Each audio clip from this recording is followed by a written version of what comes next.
All right, good morning. That got bright real fast.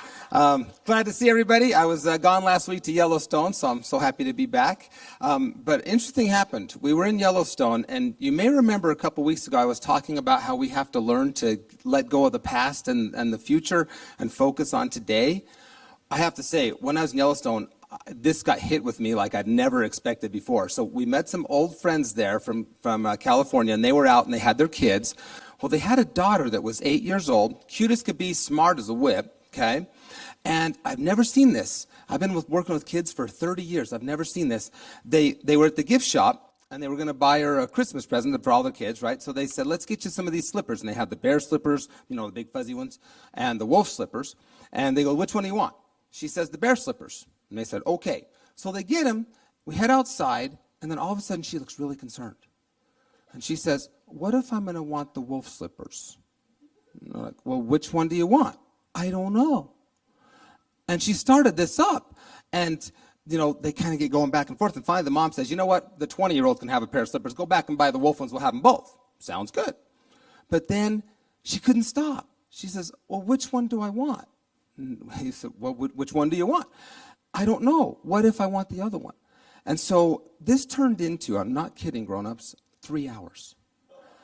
Crying. She was so torn up, she couldn't do anything. We went to dinner. We're supposed to be sitting at the kids' table. She kept coming over crying to her dad. I don't know what to do. What if I don't want those? What if I want the others? And he went through everything, right? Parents, your dads, you know this, right? We went through trying to cajole. We tried to trying to reason. We threatened and said, well, just give them away to somebody else then that wants them. He tried everything. 3 hours, and she just kept saying, what if I don't know? And it hit me. I was sitting there, and I'm like, this Dolly's 8 years old.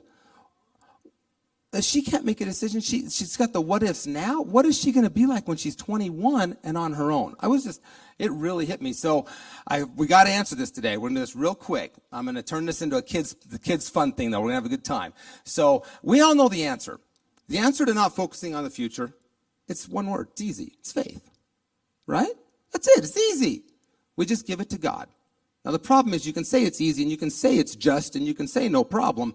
But us what-ifers, it's a lot harder to actually do that, right?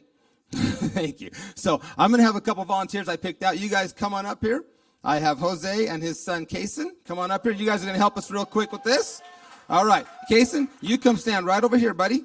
And then Jose, have a seat in the chair there. He's going to be Peter, and you're going to be the storm. Yeah. So you want to shoot your dad with some water, like right in the face? Oh, I thought you did. Okay. Which hand? Are you righty or lefty? This one. Okay, then you hold the fan. This is the wind. This is our massive windstorm. Ooh, yeah, see that? Nice. Okay. So you're going to stand right here. I'll tell you when to do it. Don't shoot him yet. Okay. And you're going to be Peter. So you guys, most of you know the story, but the kids will love this. We just did the same story at VBS, by the way, which went great. Did you guys have a good time at VBS? Sarah, what did they think? Everybody have a good time? So super fun. We have 3 more weeks of VBS. If you want to sign up, you have to register and get all signed up, and make sure you look into that because it was really fun. We had, I think, 30 kids there, right, Daisy?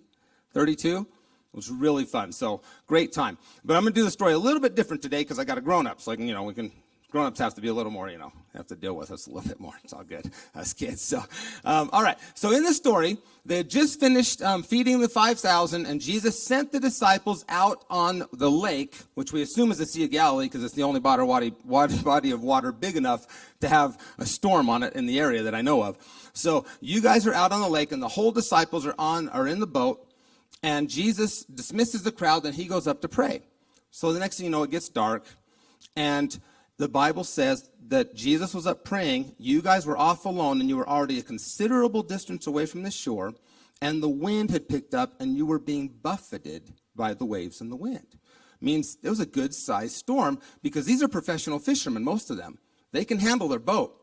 So if this is happening to them, it's got to be a good-sized storm that's blowing out there, and they're out there by themselves. Jesus is just off praying.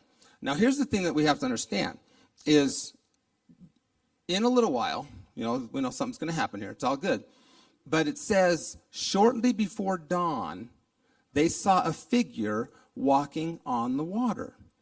And the thing that gets me is, who in here has ever cried out to the Lord? Raise your hand. Okay.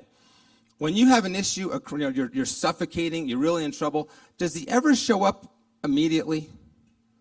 No. Hollywood may think they have the dramatic entrance figured out. No, Jesus has the dramatic figure. He waits till right before dawn. You guys have been fighting all night long, probably bailing, dealing with the weather, fighting this. You didn't get any sleep. You're exhausted.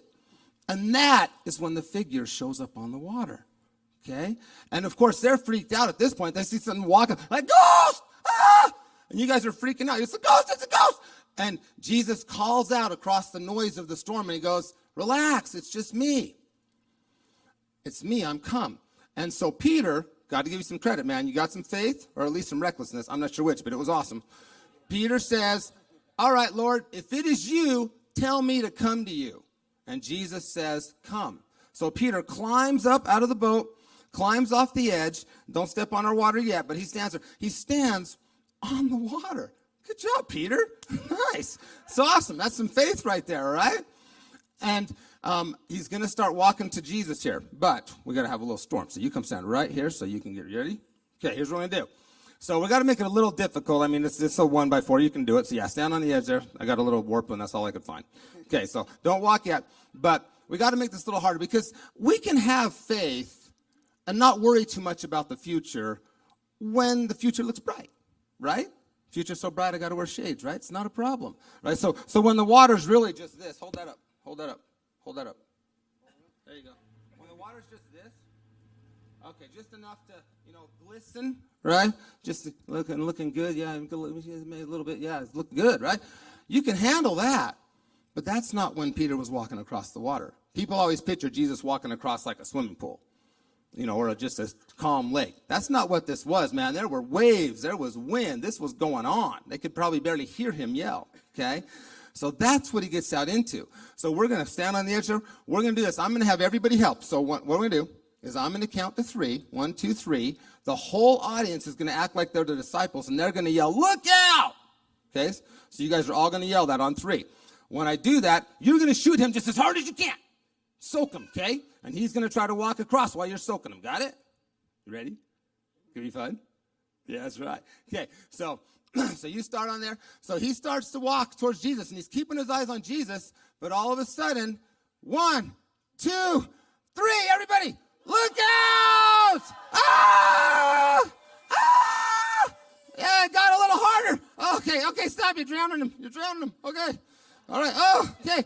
So he does the one super smart thing you can do in this situation. He says as loud as he can, Lord, help me. That's the smartest thing you can ever do, right, buddy?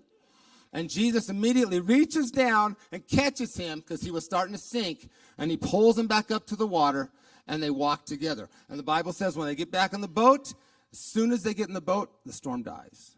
The winds stop, and they know that he was the Son of God. Okay, let's give my volunteers a huge hand. Good job. All right, you guys can head that way. I'm going to hand this off. Okay, good job, Hazen. You did so good, Jason. All right. So just remember, yeah, faith that's what it's about. We get it. And I just want to understand that, or want us to understand that this is when God comes to us, right?